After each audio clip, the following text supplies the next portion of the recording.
What's going on, everyone? We are back for another edition of the Bleed Los podcast. Carne Asada. We have so much to discuss. King Kirsch is going for his 3,000th strikeout. The Dodgers are flying high atop MLB. And could we have 8 Dodgers in the All-Star game? All that and more coming up next.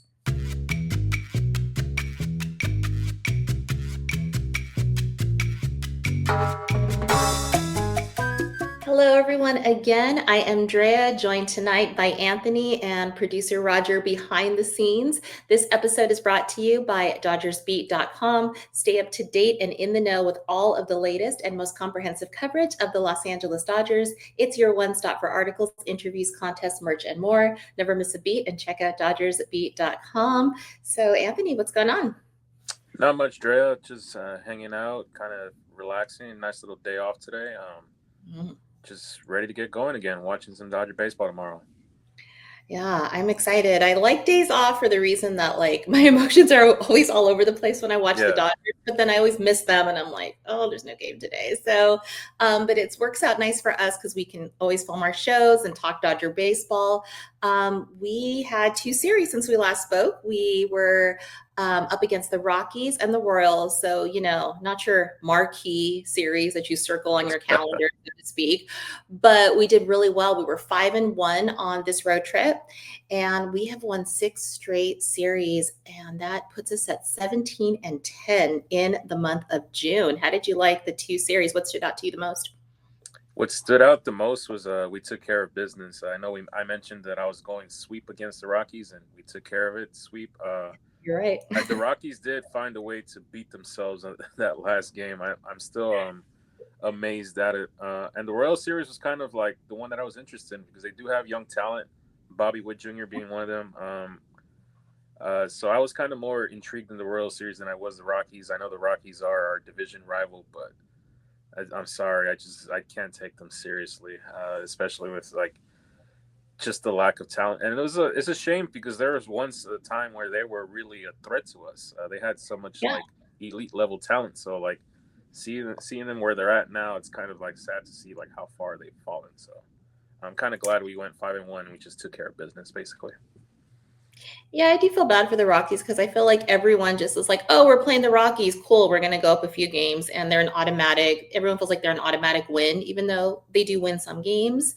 But I would argue that I think that's bad for baseball. I was remembering back when we were playing them thinking they're like, oh, Dodgers bad for baseball. I actually think not spending money on a team, not really working hard to build the way that I think that they can is actually a disservice to everyone because when you have competitive teams, I think everyone rises to that challenge. So I do feel bad for the Rockies. I think it's a beautiful stadium. Actually saw the background and I was trying to look at the positives of what it would be like to be a Rocky, but I also feel just kind of thanking my lucky stars we're Dodger fans because Anthony, if we were podcasters for the Rockies, what would we even talk about? Man, I don't know, right? We'd probably I would probably just complain about Chris Bryant's contract, and man, that's about it.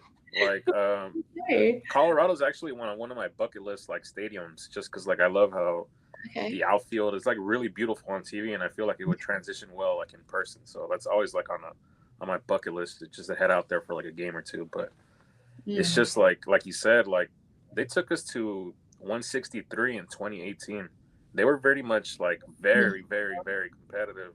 And you would have thought that next year they would have probably gone all in on that roster, but they just decided not to. So I don't know. I don't know what to say about them. Just more than we'll see where they go. But yeah, other than just the beauty of their stadium, there really isn't anything beautiful about the way they play baseball, stuff like that. So.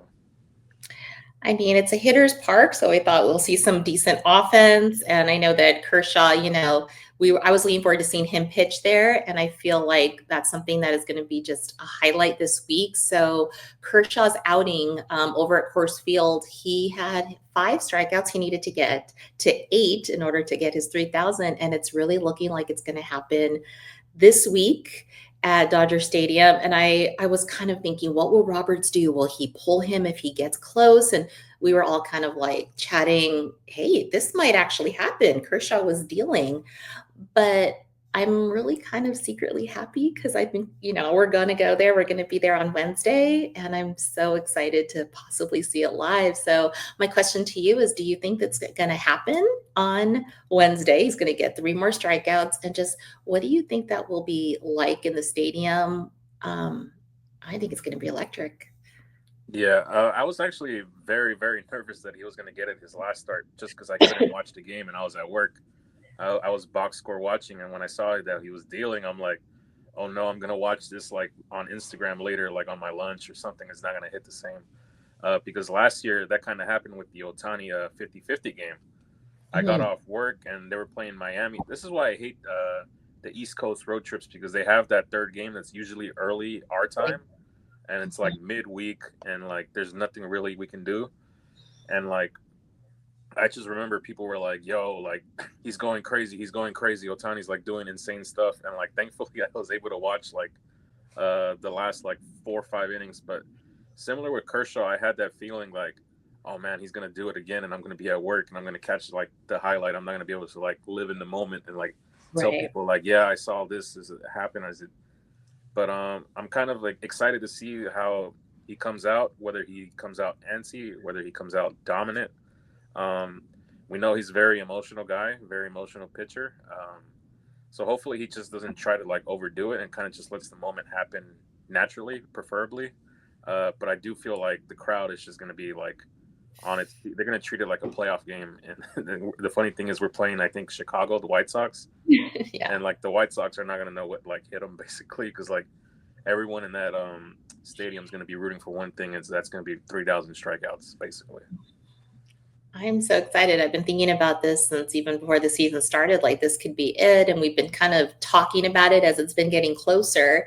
And the fact that it's on our doorstep just makes me very excited. Secretly hoping that the Dodgers maybe bring back those. I don't know if you remember those King Kershaw crowns, or give out something. Yeah, I remember those. I mean, then what if they do that and he doesn't get it? Like, but it's 3 strikeouts. He probably will. I'm just really excited. I mean, where do you think this ranks in terms of like all of his accolades? He's obviously achieved so much, but in the ranking of like 3,000 strikeouts, I think that's huge, because you're not going to see a lot of pitchers do that. Maybe not again in our lifetime, considering how pitchers are used these days. But I think that it's pretty high up there. What do you think? It's one of those like very elite, like prestigious, like clubs. Like Yeah. you said, not everyone's in that club.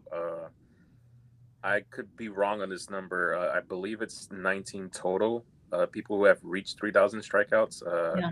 Right. I don't know if producer Raj wants to fact check me on that number, but that's correct, 19. yeah, there we go.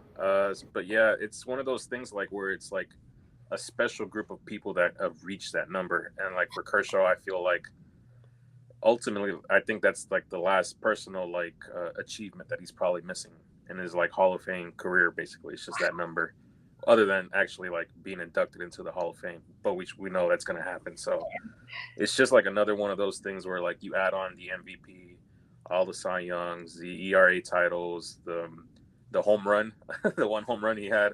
It's just like another like a highlight reel basically of his whole career, and I'm glad that he's going to finally be able to achieve this.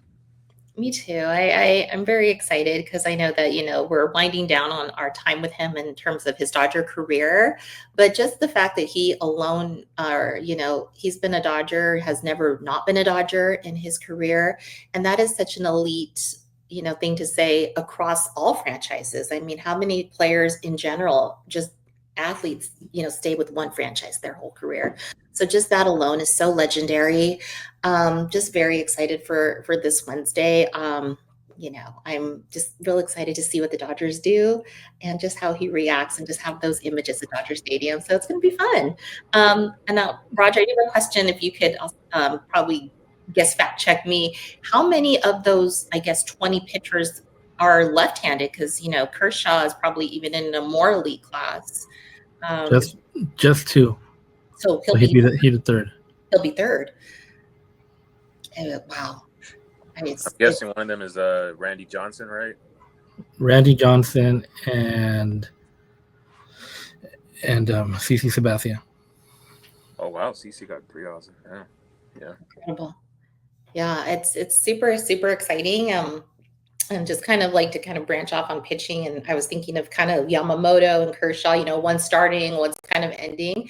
But like I think you had mentioned it, Anthony, on a previous Sorry, show. I missed one. Fact check myself. That could be the fourth. So it's Randy Johnson, Steve Carlton, and CC Sabathia. It'll be 4. Yeah. Nice. Yeah, I'm just so happy for him. So Kershaw, is really going to end high. Kind of like it reminds me of like Kobe, going with those, moments where we're just always going to remember those games and those times. So just giving us another treat this week. But I was thinking, kind of just going back to Yamamoto, how he's starting his Dodger career as a pitcher, and like you had said, Anthony, on a previous show, he didn't get a lot of run support, Kershaw, in his some of those games that he had early on. And I feel like Yamamoto's in that boat too. Like every time Yamamoto plays, our bats go cold. And I thought it was hilarious that I think the baseball gods had to bring rain to loop. Yeah. I mean, what is going on with our Dodgers? Why do they not give our boy Yamamoto run support? Is it just fluky, or is it a Kershaw, swallowing? Maybe it's just like a curse. Like maybe like the next time he goes out there, we would tell him like, hey, like maybe just don't wear your name on the jersey. Just go out there in a blank jersey, and like maybe they'll start getting runs for you. It's really weird because like it's like very eerie to like Kershaw's early career, where like he'd go out there, give you 8 innings, and like the game would be 1-0 through 8 innings basically. Oh, yeah. It's hard to explain. It's kind of just one of those like it's baseball things, I guess, but like it sucks for Yamamoto because like he's going out there and he's dealing, and like he's not getting any run support for it. We got rain support for it, like that. We got lucky the umpires didn't call the game like a pitch before that, so or not call it for rain, but stuff like that. But they could have too. That's right. I thought they would. So yeah, definitely got lucky, and I was so happy to see that in the end we did come back and have a great game, a great series, and put up a lot of runs. But yeah, our pitching is starting to kind of like come together. Yamamoto's been looking good. Kershaw's been looking incredible. I mean, just in his 8 starts in 2025, he has a 3.03 ERA. Yamamoto's been, going 7. He has the 7. Him and Kershaw have 7 innings that they have pitched. They've been showing out. And one pitcher that impressed me in the last couple series was Robleski. Yeah. He has been really showing that, looking past the earlier parts where he was struggling, he's been really coming out there and dealing. And I feel like, could he be considered for inserting into the regular 6-man rotation? I mean, his velo looks great. He has a low walk rate. He's really coming out there and showing that he's handling the moment. What do you think of him? I don't know if I'd throw him into the rotation necessarily, but I do like him piggybacking off Ohtani. If Ohtani's going to keep getting build up, I kind of like Robleski being that next guy out the bullpen behind or in front of Kasperius now, because I think Kasperius is we've seen he's kind of like not built for that long role. He'll have some really good ones, and then he'll have some shaky ones. So maybe he's kind of best off being just like that flamethrower out the bullpen for like the top guys in the rotation, or not a rotation, in the lineup kind of situation. And I like Robleski kind of then giving a different view. You go from Ohtani being the right-handed pitcher to Robleski being the left-handed guy. So it kind of makes them play matchups now, like whether they want to throw out their predominant left-handed lineup or their right-handed lineup against Ohtani and Robleski. So I actually like what I see from Robleski. I like his growth, especially last year. I felt like last year, most of the games I went to, especially during the daytime, like Sunday game, he was pitching. And like, I would always tell my brother, like, I don't know about this guy. Like, I know he just got brought up to the big leagues, but like, I just don't see it. Because we're at the time we were looking at guys like River Ryan, Bobby Miller was still in the mix. And I was like, why are we just like giving this guy an audition? And I can see now why. They just like, we just never know. You never know until they actually play here at the big league level if they're going to be able to sustain that or not. Yeah, we're only getting like a little piece of the puzzle. They're seeing this kind of coming through their system and their farm, and they know what they have. So sometimes when we're reacting to just the piece that we're seeing, we don't have the whole big picture. And so it just shows that if they're running them out there, they may have a reason why they know, hey, they've seen their potential. They know what they can do. And it's been a delight because all the pieces really came together to give us this incredible June where we're now putting distance between us and the other NL West teams, and it's starting to feel a little more comfortable. Whereas a couple weeks ago, it felt like if we even lose a game, where are we going to be in the standings? Are we going to go down 2 and 3? And it was getting a little scary. But a big reason for, the distance is Max Muncy. We got to talk Max Muncy. I know we've kind of already been, giving him his flowers. But he has just shown out in the month of June. He has 3 games with 6+ RBIs, 3 multi-home run games, 2 games with 7+ RBIs, 2 games with multiple 3+ run home runs, 2 grand slams, and just 29 RBIs total in the season, but 24 just in June alone. And he's going to possibly be an all-star. Talk to me about him. Is it the glasses? What happened to Max Muncy? Because I think everyone owes him an apology and should start writing their letters to, Dodger Stadium and getting them to him because, wow. I think it is 2 things. one being the glasses, but 2, I think he's finally just kind of put it all together. It was kind of weird to see him have such a slow start, considering that he had a big part in the postseason to kind of help us lift us past the Mets, right, as well as the Yankees. So it's kind of weird to see him kind of have a slow start. But I think for the most part, at least early on, I don't want to judge guys in April because for the most part, they're still trying to figure out who they're going to be, what their role is. Like as we look at Andy Pages, he's kind of figured out who he is in his team. So the same with Muncy. Muncy's always been that veteran like leader, basically. I don't know if he's more of a vocal leader, kind of more of like a lead by example kind of person. And maybe when he does have to be vocal, he'll be vocal and stuff like that. So I'm just kind of left like in awe and impressed that he still has this left in the tank. I want to see if he can keep it up in July and August, and then we'll see from there. And hopefully our big 3 kind of like pick up the slack a little bit in July and August, and like Muncy can go back to being just a threat deeper in the lineup, and like we can go from there.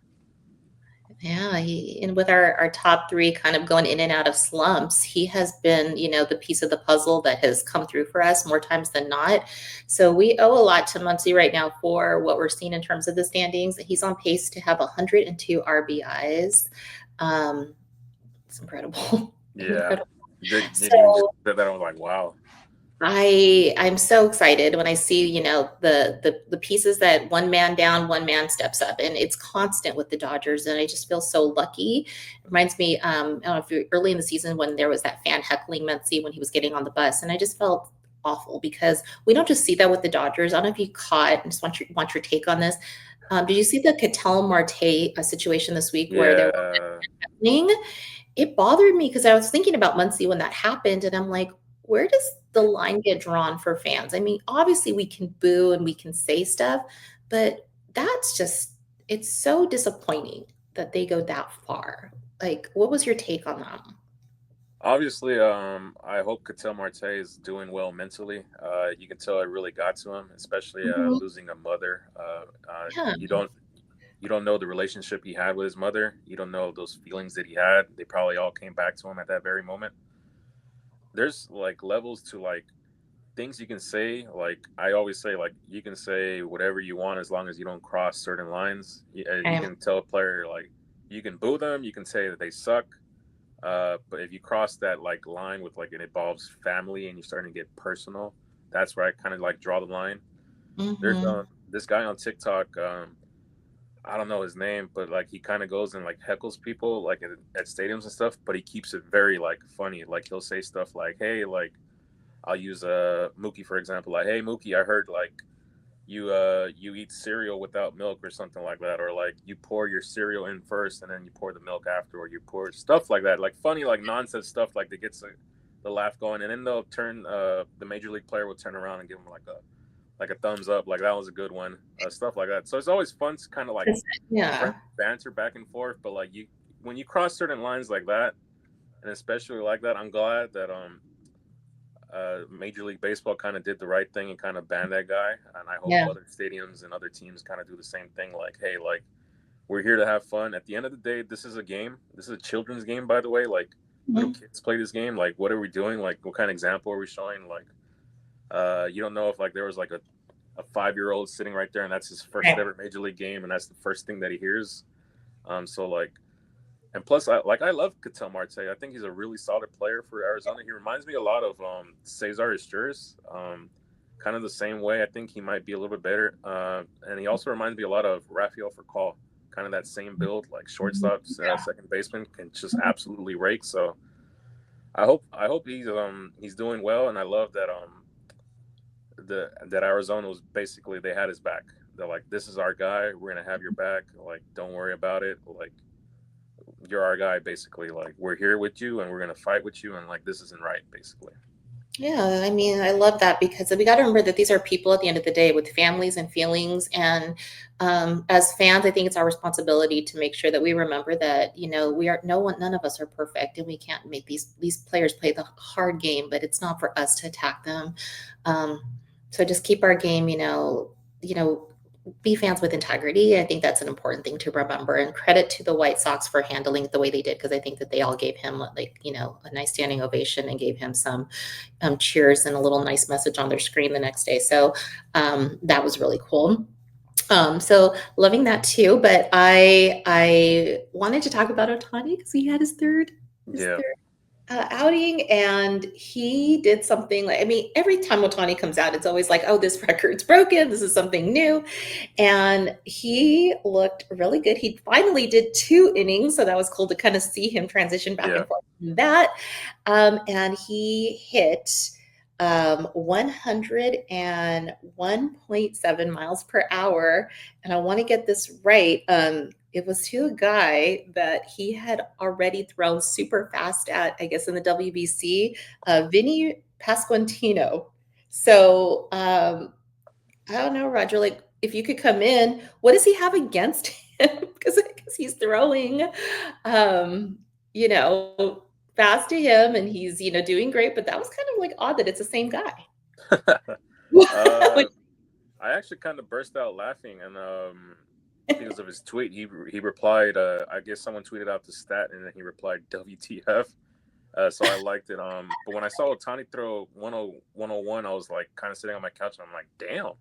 Like, I didn't think he was gonna, because he said he's kind of just like feeling it out and stuff like that. So when I saw the 101, I was kind of like, damn. And so was the broadcast team as well.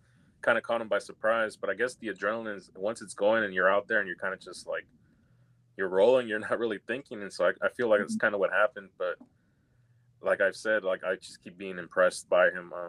I do want to see more innings. So I'm glad that we're gradually building up now. Now he's at 2 innings. So maybe in a couple starts, we'll be at 3 and we'll be at 4. So the further we go, the further like more excitement it builds up and stuff like that. So I'm happy that he's finally feeling himself fully now. Last year he was just batting. Now he gets to do what he truly loves, and you can tell he truly loves to pitch. So he does. I do notice that, and it seems like he's like becoming the full Shohei, the full, stretching that full power that he has. He already has 29 home runs and 7 triples, and there's just 4 players total in since the 1901 who have that record in the first half of the season, those being Babe Ruth, Lou Gehrig, and Jimmy Fox in the 1920s and the 1930s. So, I mean, this guy, he never stops. Everything he does, every time he comes out, whether he's pitching, whether he's hitting, he's doing something incredible. And I love every single time that we get to see Shohei, and Shohei's, being who he just loves being. So very exciting. I don't know when he'll pitch again. I'm not sure when he comes back, but in the next week we'll see him again, obviously, and it'll just be, just more stuff to just take all in. Another pitcher that's been impressive. He won, he won the pitcher of the week for the Pacific Coast League, and we did see him do an outing this past week. Emmett Sheehan. yeah. Wow. He had just pretty much a clean 6 innings, as clean as it gets, and 13 strikeouts. I think he's ready to come back, hopefully in the near future. I think he'll qualify to come back pretty soon. But what did you think of him? I think he took getting sent to AAA as a personal slight. And I mean, it's nothing to do with his performance. They're kind of just like throwing him down there so he can get more reps, which is fine. I do feel like he's going to play a big role for us going down the stretch, maybe after the All-Star break. But yeah, I'm kind of impressed. Like, it feels like he kind of got healthy like really fast. But it's also being the beauty of being such a young player that it doesn't take us long to get truly healthy. So yeah, he's just been very. He was very solid that outing he had down in AAA. I really do feel like he'll play a big part for us. But I also feel like just being around like all the big like league talent like Kershaw, Yes. Snell, Glasnow, Otani, Yamamoto, he's gonna just pick up like little things here and there, and that's what I love about like all the young guys that are coming up. I know a few of them are down like Stone and like Ryan, stuff like that.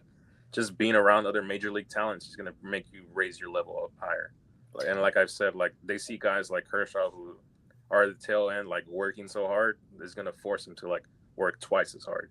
Because if they see someone who's like 35, 36 working that hard and like I'm 22, 23 and like why am I not working as hard as him? It's probably just like an extra little motivation. So I feel like he'll be back up probably after the All-Star break and like he'll Hmm. be a regular part of the rotation going from there.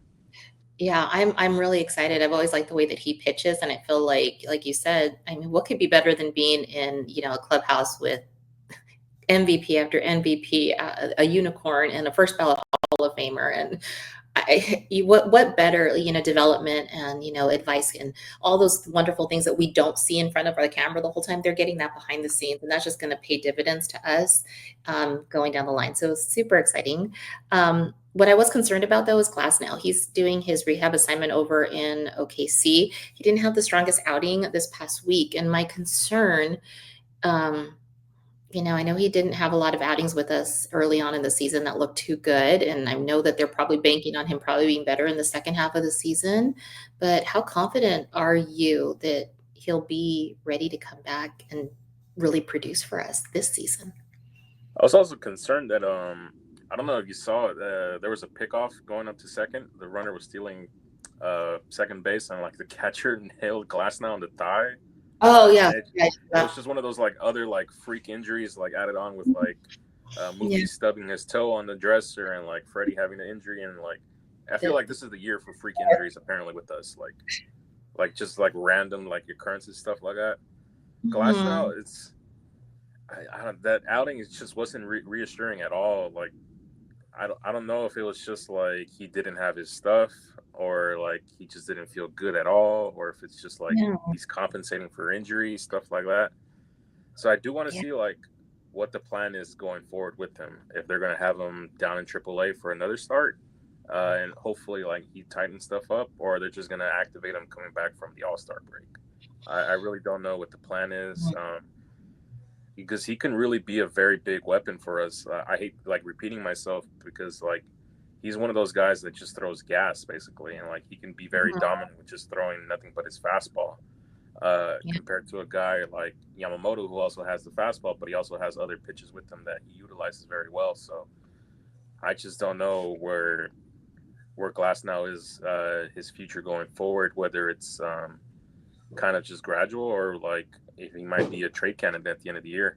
If we just have too many guys and like Yeah. he just doesn't fit into plans anymore, but I guess we'll see what he looks like in his next outing. Yeah, I mean, there's obviously time, and I think that they're going to keep looking at him. I don't think we should just, close the door on him just yet. But on paper, sometimes it looks like, oh, we're going to get back all these pitchers, and then I wonder, because we're the Dodgers and we've been dealing with this for so many years, are we really going to have who we think we're going to have? Or are the young guys going to produce again? Are we going to be doing bullpen games? Because I really feel scared that we're going to be pushed into Yeah. that at some point. And then May had kind of a little bit of an inconsistent outing this past week. And I'm wondering if you think that he'll be a trade piece.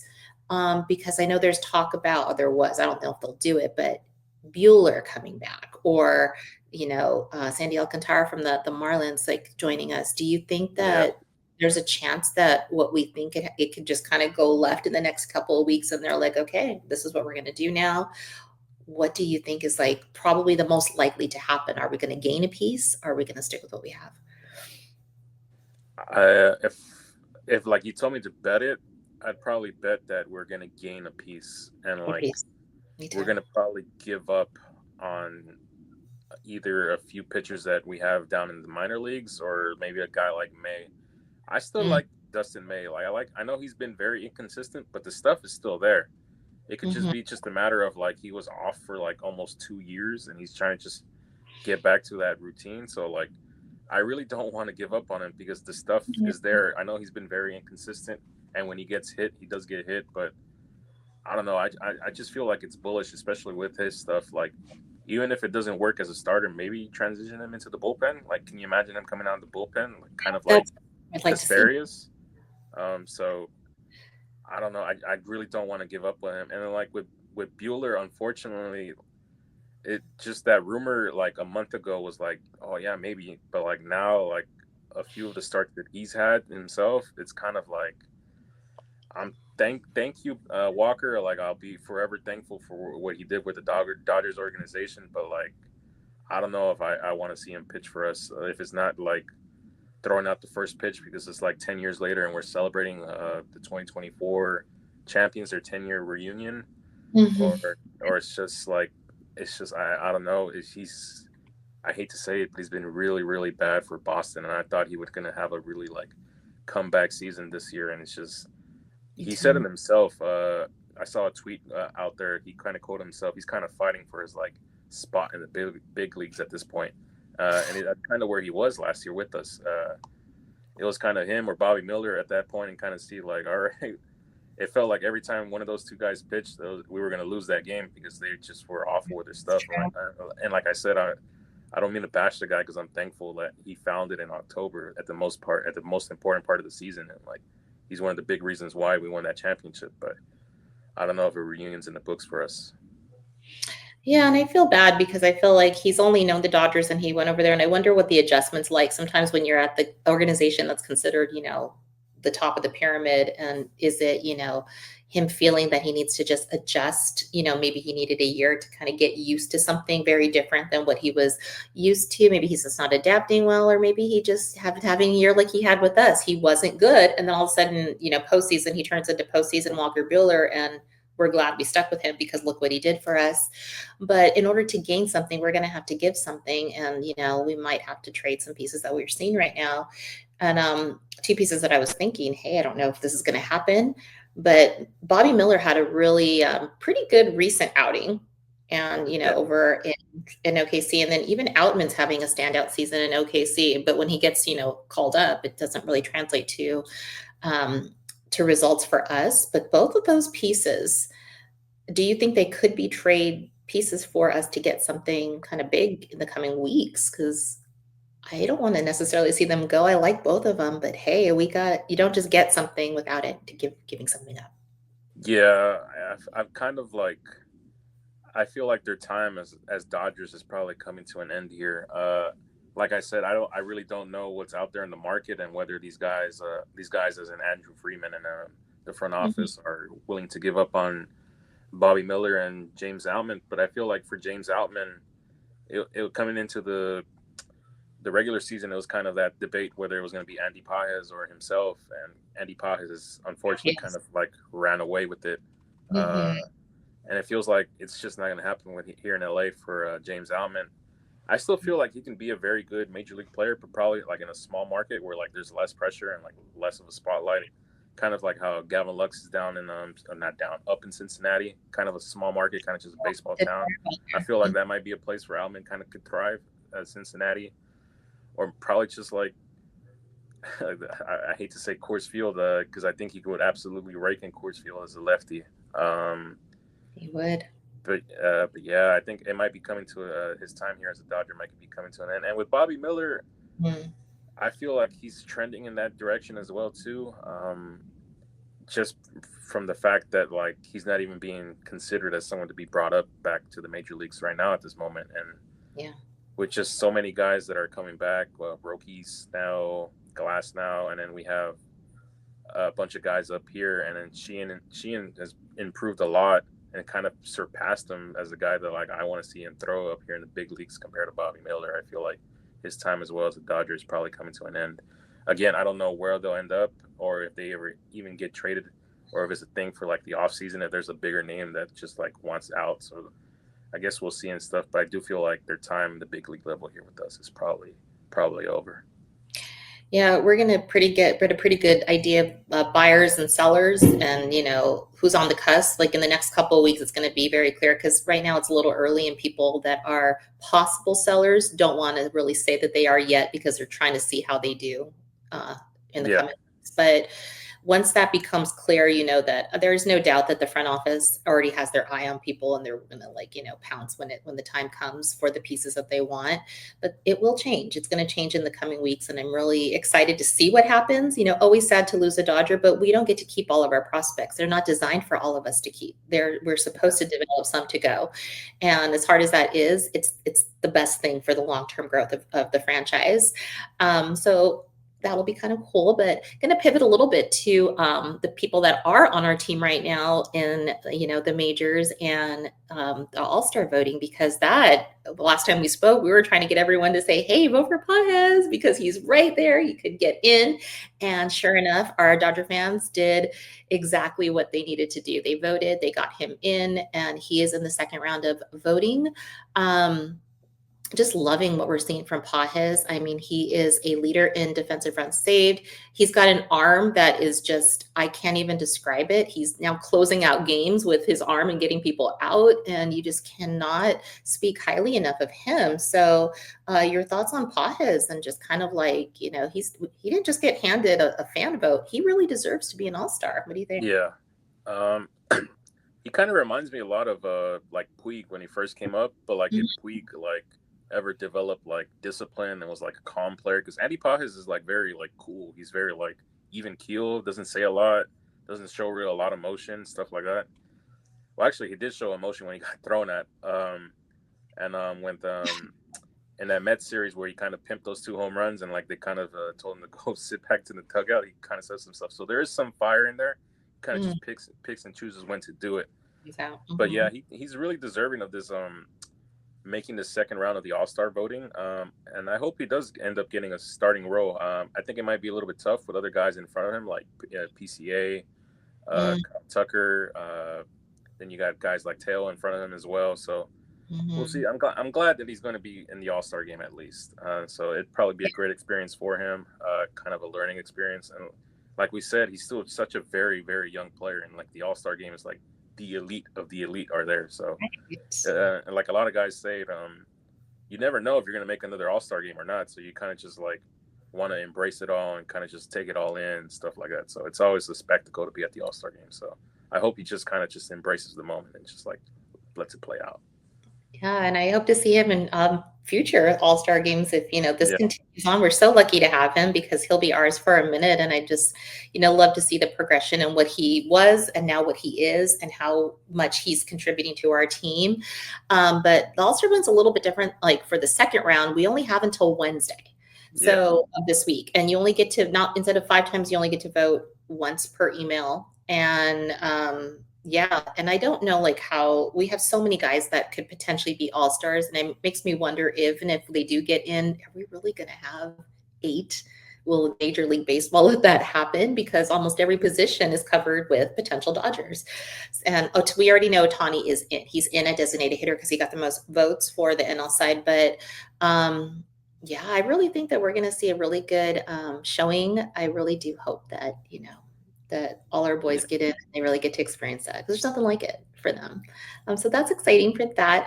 But just kind of sticking with the outfield for a little bit, we did see some kind of fluctuations with Teo and his, defensive production in the coming last few days and last series. And I'm wondering if you think that he might still be injured, because we're seeing a little bit of a lack of hustle, not because I don't think he cares, but or maybe his defense just kind of like we weren't really paying too much attention to it last year because he was hitting so well and we're like, wow, this is Teo. Or does he need to be moved to the other side, maybe in place of Conforto, and maybe have a little bit of a mix around in the positioning now that Tommy Edman can go play center field more than likely? So I don't know what you think. Do you think that Teo is kind of like ready to be, kind of shifted to maybe the left, or do you think he should stay in right, or do you think that it's just a temporary slump? I think it's more of like it's time for him to go back to left field. I don't remember his defense being this really bad last year. I felt like he was a very like average defender at best, and I still think their best outfield alignment is Tail in left, Edman in center, and Mookie out in right field. I know Mookie's playing shortstop. That's another topic, but I still feel like that's the best we have. Oh wait, I had a brain. I forgot about Pajes. Pajes right fielder. My bad. I had a brain fart there for a second. I scrolled up for my notes and I completely ignored that part. A lot of people want to see Mookie, right? Yeah, my bad. All day long on there. Yeah. But yeah, so Tail in left, Edman in center, and then Pajes out at right field.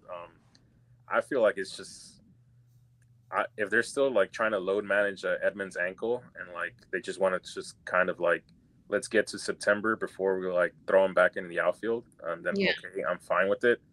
But at the same time, the lack of defense from Tail and right field is starting to become an issue. Yeah, starting to get concerning, and sometimes I can't tell sometimes if he's still compensating for the hamstring, or if he just has it in the back of his mind oh, if I run too hard and I tweak something, it could be a further long-term issue. Yeah. It could be months instead of weeks. So I still feel in left field he'll probably be the better defender out there. But I want them to go to, and I know Conforto is on the team, and unfortunately I'm sorry, he's the odd man out. Teoscar in left, Edman in center, and then Pajes out in right field, and we can go from there. And Kim second, Mookie short. Kim at second base, and Mookie short.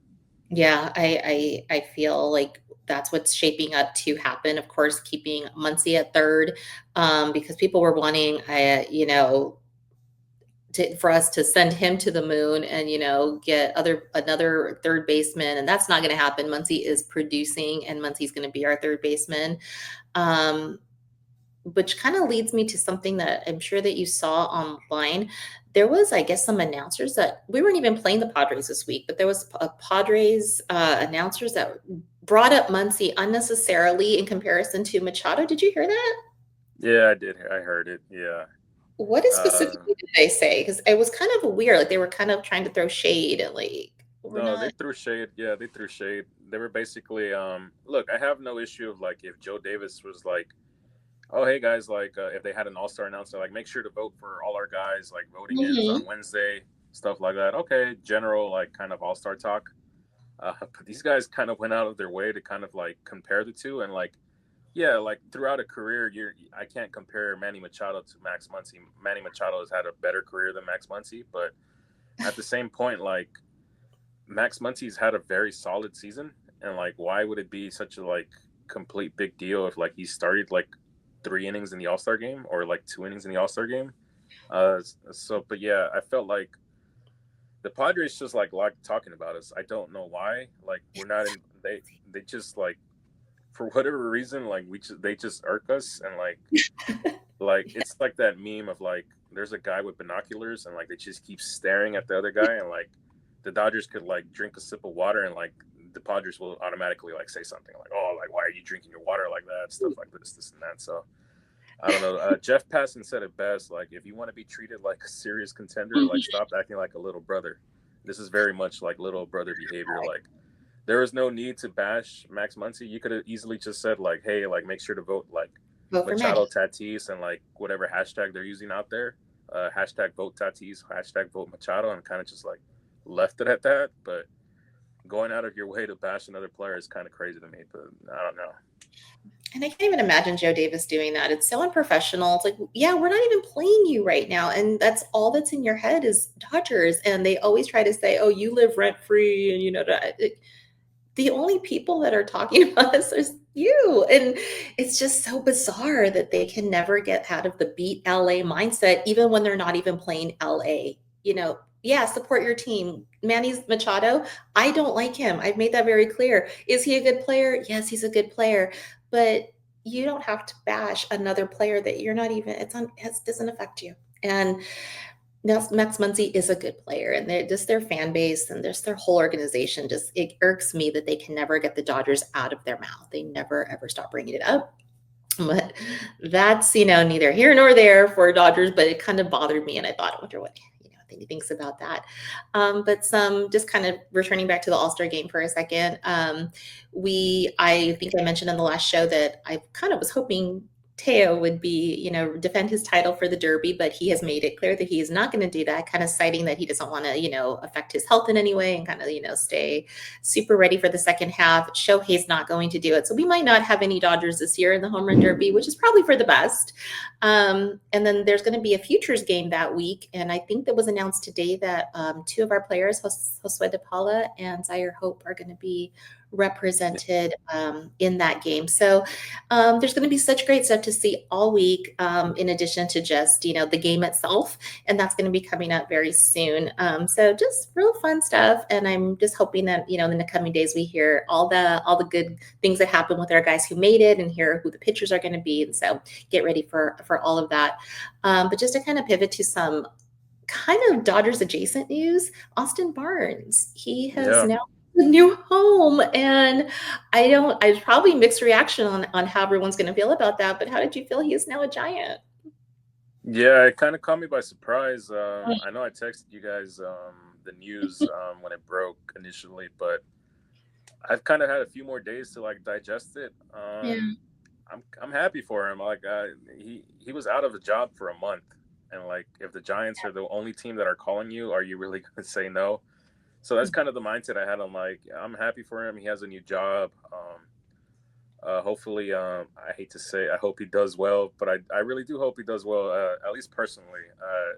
Going to a new team can be difficult, especially when you're accustomed to just one thing for the past, like, 10 years or however long he was with us.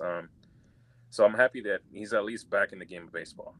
I was kind of getting worried there that he might just be done, unfortunately, and not from, like, his own circumstances, just because no one was calling him. So I'm kind of happy. And it's not one of those things like where, like, especially like if a guy goes to a rival team, like in this case, Barnes, like it probably was the only call, at least that we know of, that like, hey, like, can you come down here and like, come? And he's going to the minor leagues too. It's a minor league deal. So we don't know if he's even going to make it to the big league team.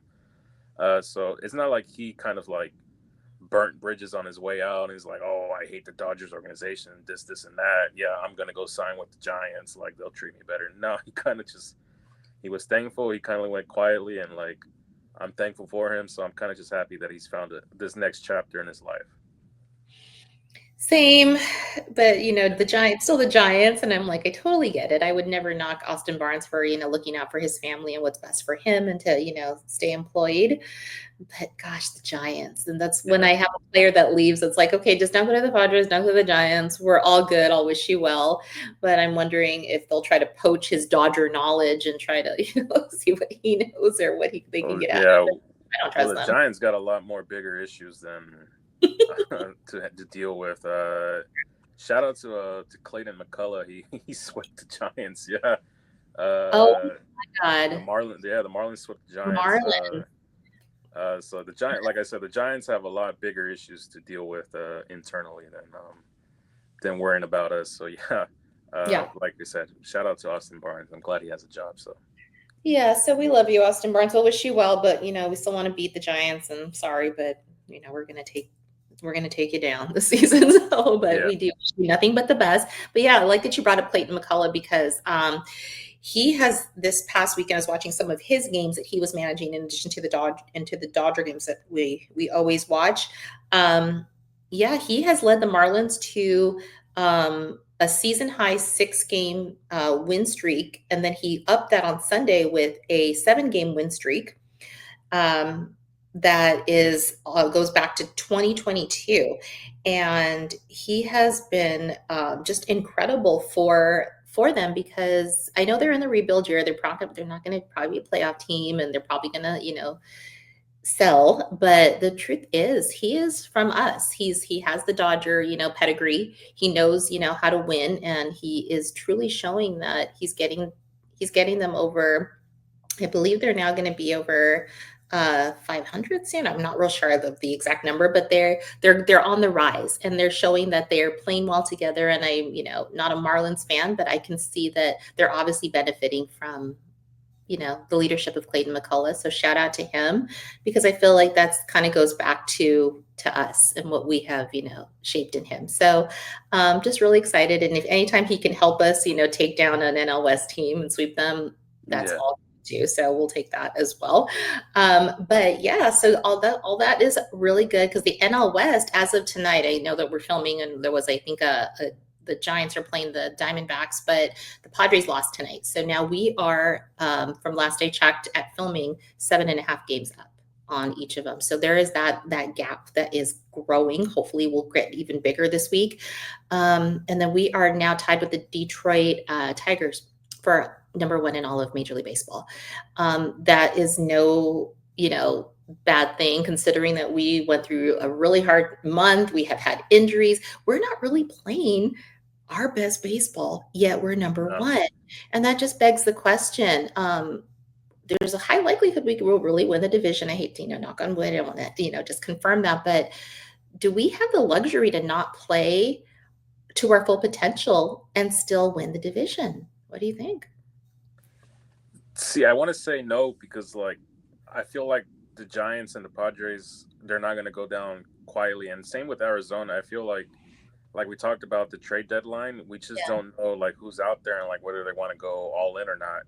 And it all, like we said, it takes it can't even be a major move. It can be a small move, and that's what gets them rolling and stuff like that. So that's why I kind of don't want selfishly, I don't want them to lock up the division in August because I'm still traumatized from all those years we're done playing competitive baseball in early September, and we're kind of just can we fast forward to the October? Can we fast forward to the playoffs? And then we get to the playoffs and we haven't been playing competitive games for a month, and then that first game in the playoffs, we just get rocked, and we just don't know what hit us.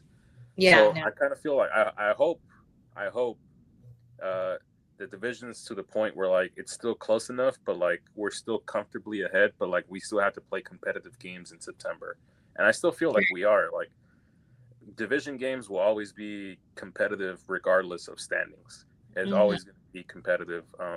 You can say that in any sport, and especially in baseball. Are we going to be really for real? When we go down to San Diego, oh, we're not going to take this game. No, we're going to go out there and we're going to go try and win this game. And we don't care if it takes 10 innings, if it takes 9 innings, whatever. We're going to go and try to win this game. So I feel the players are going to have that mindset of maybe they'll cruise here and there, matchups, maybe this White Sox matchup, they'll kind of just we don't have to we're the Dodgers. Most teams, especially when you're a champion, most teams they'll give you your best shot, but if you come out and you assert yourself early, they'll kind of pull back and be they got Mookie and they got Freddie and they got Ohtani up and they already got 5 runs in the first. Let's just reel it back. We're not gonna really catch up to them. But then there's other teams who the Cubs, for a good example, no, we don't care that you're the Dodgers. We're gonna play you hard all 9 innings, and whatever happens. We might lose, but these are gonna be a very tough 9 innings. So I hate to be oh, we should we have the luxury of kind of just no, let's just hang out this game. No, I want them to go out there and play as hard as possible, because we said, we have our top 3 kind of been going in waves of slumping and being good. So I kind of want to see them put it all together. Oh, can you imagine how dangerous we'll be when we actually put it all together? I feel we've seen just glimpses, but it doesn't sustain. But second half, if we have our key pieces coming back from the IL, we are firing on all cylinders. We're seeing possibly a trade or two that goes through that we, ooh, look at how this piece gels with us. What will we be in October? I mean, I'm so excited to see it because I think, knock on wood, we're a legit contender for back-to-back titles. And I'm so thrilled for that. So we'll see where it goes. But yeah, I don't want them to rest on their laurels, like you say, to, just kind of coast, because coasting did not prove well those years when, we just assumed we were just going to walk away with something, and we just did not. So yeah, we do not want that. But just that's going to be interesting to see. But just some other kind of cool things I wanted to talk about just as we get ready to kind of round out the show. But there's going to be a really cool bobblehead coming up on the day that Kershaw pitches. It'll be Yoshinobu Yamamoto's bobblehead. So, and some really fun ones to follow for the rest of the summer. And it looks like they brought back the talking bobbleheads. Do you see Yamamoto's commercial? What do you think about that? Yeah, I saw it. It's very funny. I love these little creative promotional kind of marketing tactics. It kind of separates them from other clubs and stuff. And other clubs have their own promotional stuff like that, but Yeah, I'm kind of jealous. I can't go to this July game on Wednesday. Had I known, like, if you would have told me like 3 weeks ago, like, oh yeah, like by the way, the Yamamoto bobblehead is when Kershaw's going to break 3,000, I would have purchased my ticket like 3 weeks ago. But yeah, I'm kind of jealous of that. But there's also a lot of cool giveaways. I'm planning on going to the World Series player rings on the 21st. Mhm. I want a ring. That'll be so But then nice. like there's also the Teoscar bobblehead the next day, the 22nd. So it's kind of like, damn, like, do I want a ring or do I want the bobblehead? Like, maybe I can trade one of my bobbleheads for Teoscar bobblehead. So we'll see. But yeah, the Dodgers do a good job of having like giveaways and stuff like that. They also have individual player rings. So like on August 6th, you can have Ohtani's championship ring. On the 25th, you can have Mookie's, and then on September 15th, Freddie Freeman's. I might actually go to that one because September 16th is my birthday, so that might just be a birthday treat for myself. Hey, Going that's to a good birthday. I yeah, didn't know. That's a perfect day. but yeah, the Dodgers do a very. It's one of those things like, especially like in December and like January and February when you're starting to hype yourself up for the season, and then drop the promotional schedule. I'm like, all right, let's start planning. Like, okay, which games do you guys want to realistically go to? Like, and then like it's always those like last minute ones. Like, oh hey, by the way, like Mookie's bobbleheads in a week. You want to go? And like, you know what? Yeah, let's go. So I always love the promotional like when the schedule drops. It gets me hyped. It gets like the blood going. Same with me. I've been a bobblehead person for a while, and I'm thinking I'm probably going to run out of room because they're pretty much everywhere. They're in my office. But I love getting them. I get so excited when they hand it to me. And there's really a good one that is coming up that's kind of maybe not Dodgers, but Dodger culture, Dodgers adjacent. The Kobe Bryant. I always look forward to Kobe Day, and I know that's going to be a promotion. I want to say that one's on August 8th. So the Kobe Bryant bobblehead is going to be a big one as well.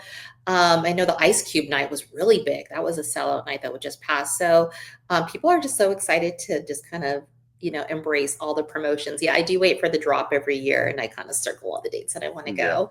So very exciting. I'll update you from Kershaw land and send you some videos because I almost missed the thing myself. One of my cousins, and it was a Dodger bestie of mine. He was telling me last Thursday, even before Kershaw started his outing, he's like, get your tickets, get the tickets now. And I'm like, you think?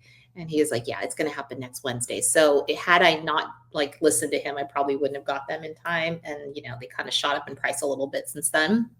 But so I'll definitely be there. I'm so excited. Hopefully, something big. But I'll be recording and I'll put it on my Instagram for those of you to see it. So very exciting stuff.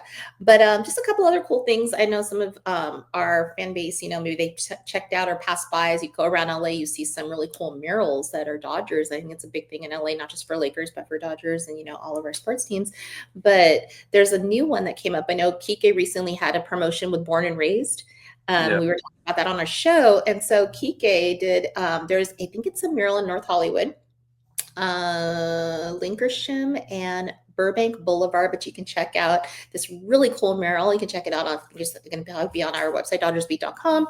Check it out. And then there's also another one I want to say is you probably know the address, Anthony, but like it was done by Royal Dog. It's like old and new Dodgers. What was for that one? The address here, man. So I'm just gonna say it's 2169 Firestone Boulevard in the city of Los Angeles. Okay. It's kind of like, it's weird to describe because it's like in between an intersection and like, so it's somewhere where you're gonna have to find parking and kind of just walk to it. Because if you drive by it, you're gonna just drive right by it. So try to find parking at your local liquor store and walk across to the mural. It's a very beautiful mural, so it'd be worth your time going out there. And it's a combination of old Dodgers and new Dodgers. And it was done by Roy Dog from what I wrote down. So, I mean, I just love seeing that because you see, how much the Dodgers are part of our everyday LA culture.